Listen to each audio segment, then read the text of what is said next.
este bloque conversamos con el presidente del Banco Central del Paraguay, Carlos Carvalho, a través de la plataforma Zoom. Doctor, ¿cómo le va? Muchísimas gracias por participar de Proeconomía y Finanzas. Muy buenos días, Eduardo, para vos y todos los que te acompañan ahí en estudio. Como siempre, un placer estar contigo en tu programa.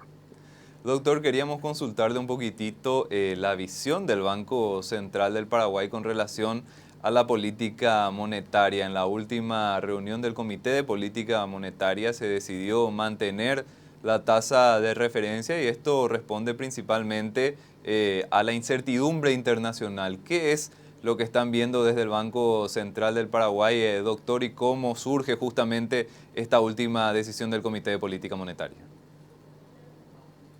Sí, correcto, Eduardo. A pesar de que tengo que iniciar diciendo de que vemos, digamos, una inflación controlada, de acuerdo, digamos, a las expectativas que tenemos nosotros para cierre de este año.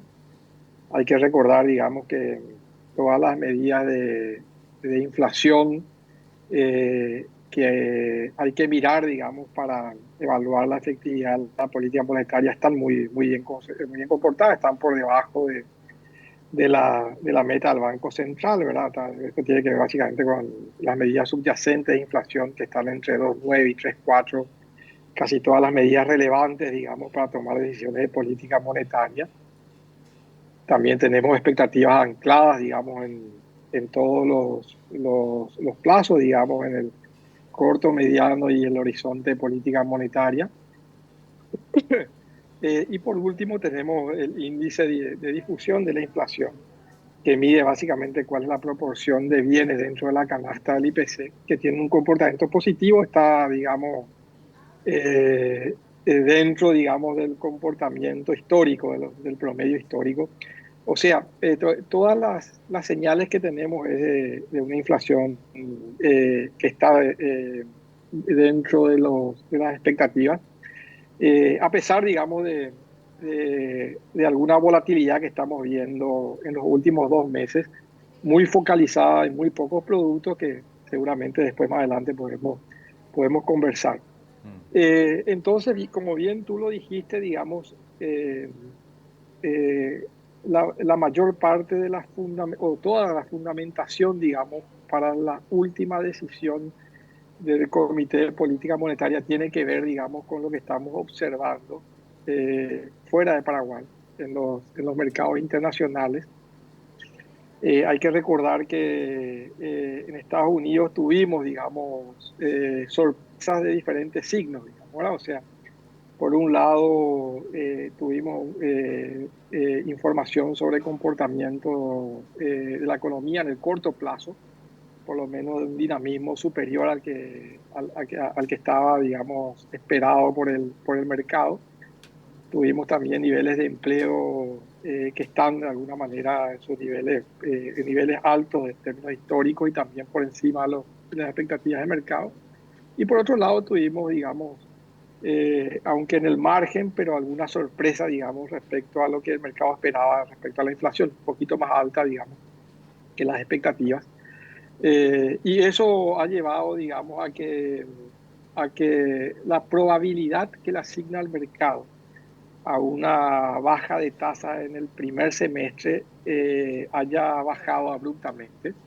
Hoy en día la mayor probabilidad está situada, digamos, en el segundo semestre, y algunos analistas inclusive están básicamente diciendo que puede no darse este año. Entonces yo creo que ese es un elemento relevante en términos de análisis. Eh, otro aspecto tiene que ver básicamente con la mayor incertidumbre que hay, digamos, en términos de la geopolítica. Hay una escalada en las tensiones en el Medio Oriente y también algunas fricciones en la cadena logística de suministro de insumos que generan bastante incertidumbre en algunos precios que son relevantes para nuestra economía. Aunque el impacto todavía no se ve en los mercados, la incertidumbre está allí presente. Entonces, tenemos esos elementos y cuando hay incertidumbre, digamos, y cuando hay alguna sorpresa en algunos mercados, la decisión, digamos, de tomarse una pausa es la más prudente desde el punto de vista de un banco central, digamos, y eso fue lo que evaluamos nosotros en ese momento. Mm.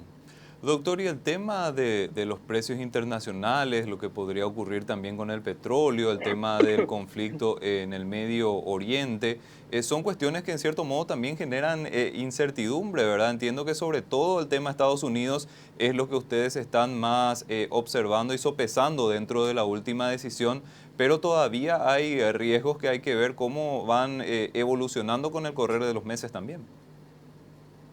Sí, sí, por eso de alguna forma en los anuncios que nosotros siempre hacemos, digamos, informando y justificando las decisiones de política monetaria, siempre hay un párrafo allá al final que dice el Banco Central seguirá monitoreando el devenir, digamos, de las condiciones económicas internacionales y incorporará eso dentro de sus elementos de análisis, digamos, que van a ser valorados, digamos, para decisiones futuras.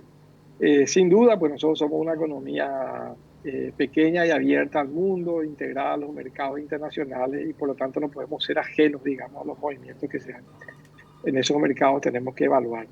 Eh, por eso hay que ver cómo transcurren los próximos meses.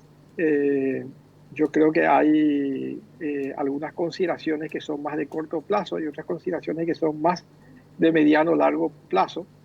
En las consideraciones de corto plazo todavía reina un poco la incertidumbre, una economía muy cambiante, digamos. Algunos indicadores adelantados de comportamiento del sector real en Estados Unidos ya muestra alguna moderación comparado, digamos, con los datos que son públicos, digamos, ya que estos también son públicos, pero que fueron de alguna manera en su momento analizados.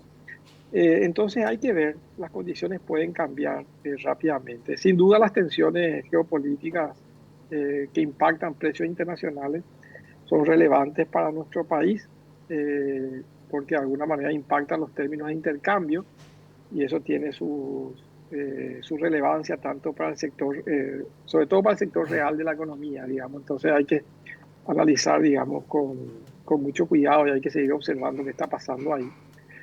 Pero entender también que eh, ya separándonos un poco del análisis de corto plazo, entender también que hay cuestiones que emergen, digamos, en el mediano o largo plazo, que hay que ver cómo se desarrollan, digamos, ¿verdad? O sea, una de las discusiones discusiones, no intercambio, digamos, que tuvimos en las recientes reuniones del Fondo Monetario es que el mundo, digamos, en el futuro aparece, digamos, a pesar de que en el corto plazo tenemos un mundo más dinámico, digamos, con revisiones al alza en términos de crecimiento económico mundial y en algunos mercados desarrollados, sobre todo Estados Unidos, parece que las condiciones, digamos, de crecimiento mundial en el mediano o largo plazo no van a ser tan favorables, digamos, para uno. Hay riesgos de que la tasa de crecimiento, digamos, esté en torno al 3%, una de las más bajas históricamente y ahí tiene que ver, con eso tiene que ver el impacto, digamos, de estas tensiones geopolíticas, tiene que ver también con algo que el Fondo Monetario, por ejemplo, denomina de fragmentación geoeconómica, o sea, economías más cerradas, bloques económicos más encerrados en sí mismos. Y por otro lado, una locomotora interesante que tuvimos los últimos 20 30 años, que era China, que ya no es la misma, digamos. Entonces, todos esos factores probablemente puedan afectar el crecimiento futuro. Pero ahí también emerge una oportunidad, digamos, para nuestro país, en la medida que nosotros sigamos ordenados económicamente, sigamos haciendo bien los deberes, sigamos impulsando reformas en un mundo que emergió de la pandemia con muchas dificultades, en economías que no están logrando acomodar sus balances. yo creo que hay una oportunidad interesante para nuestro país, para destacarse y capturar, digamos, inversiones y recursos en un mundo que se ha vuelto más incierto. O sea, ofrecer certidumbre es un buen negocio en este momento. Doctor, ¿qué análisis hacen ustedes desde el Banco Central del Paraguay sobre la proximidad de tasas que tenemos en la actualidad entre la referencia de política monetaria local y la referencia de los Estados Unidos? ¿Esto en cierto modo presiona la cotización del dólar o no desde la óptica de ustedes? ¿Cómo lo ven y qué consideraciones hay que hacer sobre ese punto? Bueno, no, nosotros no estamos viendo, digamos, un efecto sobre los mercados en ese sentido. Eh, y sí he escuchado, digamos, en algún momento de que ese era un factor, digamos, de preocupación para algunos analistas. Pero es interesante, digamos, porque escuché de un lado y escuché del otro lado, ¿verdad? De un lado escuché de que en realidad el Banco Central tiene margen para seguir bajando tasa y por otro lado también escuché que el Banco Central se aproximó mucho a la tasa de los Estados Unidos. Yo estoy en el medio, yo creo que nosotros estamos bien en este momento con las decisiones que tomamos en términos de política monetaria y con los niveles de tasas de interés. Y eso lo podemos ver de alguna forma, de manera muy objetiva, en los tres elementos que te decía anteriormente. O sea, uno, que todos los datos de inflación subyacentes siguen muy bien comportados, de que las expectativas siguen ancladas y de que los índices de difusión están en niveles de promedio histórico. Es decir, no hay contagio, digamos, en términos de expectativas hacia otros bienes. Como te dije, sí estamos viendo mayor volatilidad, pero hoy en día la inflación total, el IPC, no es un buen transmisor de información, porque una buena parte de la volatilidad que tiene está situada en cuatro productos principalmente, que son tomate, o sea, frutihortícolas básicamente, ¿verdad? Tomate, cebolla, locote y zanahoria.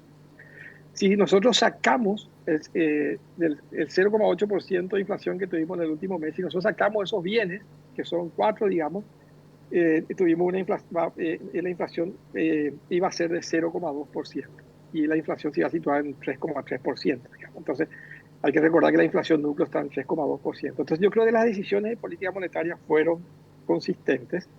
Nosotros igual íbamos a tener una inflación de 4%, aunque hubiéramos tenido una tasa de política monetaria mucho más alta, porque ahí el problema fue un shock de oferta, digamos, que afectó precios volátiles y así como suben, hoy y mañana pueden caer, ¿verdad? Entonces, son efectos transitorios.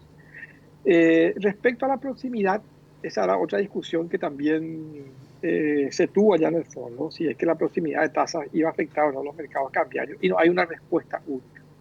Hay países probablemente que tienen una cuenta de capital más desarrollada, un mercado cambiario mucho más profundo, etcétera, etcétera.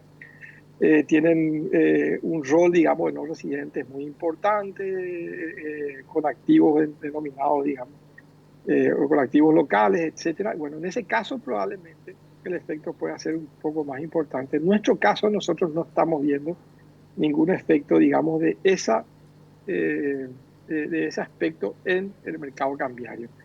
Sí lo que vemos, y eso sí es una realidad, sí lo que vemos es de alguna manera una mayor presión hacia una mayor depreciación del tipo de cambio, pero más bien por el comportamiento, digamos, de los precios internacionales. Hay que acordarse, nosotros tuvimos una caída en el precio de los commodities relevante y tenemos mucha incertidumbre en el precio de los combustibles. O sea, tenemos un efecto eh, eh, real, digamos, y también de expectativas en términos de comportamiento, los términos de intercambio. Y eso de alguna forma también, de alguna manera, afecta a la expectativa de apreciación futura. El tipo de cambio, eso es lo que estamos viendo en el mercado cambiario. Es natural, digamos, que el tipo de cambio se deprecie. Y también el hecho de las noticias que tuvimos en Estados Unidos también presionan a un mayor fortalecimiento del dólar en los mercados internacionales. Hay que ver qué pasa con todas las monedas regionales, que todas se están depreciando respecto al dólar. No somos la moneda que más se deprecia. Entonces, no estamos viendo un impacto de ese aspecto particular que nos está diciendo, pero sí hay otros factores que están operando, digamos. Y bueno, el tipo de cambio es un amortiguador, digamos, natural de este tipo de choques de términos de intercambio. ayuda a acomodar, digamos, la volatilidad en el sector real de la economía. Entonces, eh, mientras su tendencia sea de mercado y mientras su tendencia sea natural, como lo que estamos viendo, bueno, no hay mucho de qué preocuparse. Si vemos que hay un comportamiento estratégico de algún agente económico en el mercado, bueno, el Banco Central ahí también tiene todas las posibilidades de mitigar, digamos, cualquier efecto fuera de lo que son los fundamentos, digamos, de la economía en términos de comportamiento del tipo de cambio. Así que esa es un poco la realidad.